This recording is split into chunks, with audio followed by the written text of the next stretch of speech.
Sa totoo lang, yung nanay, talagang gustong-gusto niya si Vince kasi nagpapatawa. Gustong-gusto niya ng nanay. Sabi niya, asan ba si Vince? Asan ba si Vince? Talagang paborito ka niya. Ewan ko lang sa akin. Pero tandaan niyo, ang biyanan niya, buhay pa. Pagka nagre-regalo ko, naalala ko ang nanay kasi mahal niya si Vince. Siyempre, kung tatanungin mo ko para sa'yo, siyempre mahal din kita.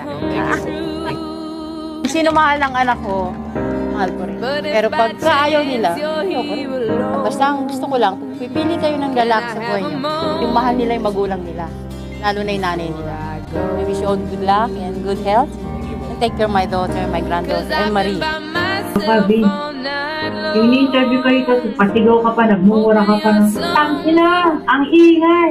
Ako, ibibintang mo, nakita mo na magiging biyanan mong hilaw, isusumbong mo kay Tony.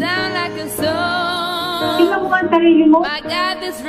Anong ginagawa sa yung parang suta ng anak ko? Wala ka rin respeto nakakaramdam Paano? Hindi ka naman active sa pag-vlog mo. Pareho kayo ni birthday, pareho kayong aso. Ganun ang nilabas mo. Hindi ka rin respeto. Hindi ka pa nakikisama sa tunay na biyanan. Makikisama ka sa biyanan na iba-ibang pinakikisamahan. Namumukha ka ng tanga sa pakikiusap mo Sa anak ko, nakikita ko Dahil ang itsura mo, yung buhok mo, makakalbo ka na, nipit na ng buhok mo. Di ba nakikita, hindi na healthy rin ang katawan mo. Mas mahal ni Tony si birthday. Matagin mo yung anak ko mahal. Tumangkit na tagin. Dapat di ka niya mahalin dahil naawa lang sa'yo. Ito pa nagmamakaawa. Ito na lalaki, walang itlog yun. Mga ganyan. Itong ganyan ang gusto ko sa mga kanila. Ito na malugang mature.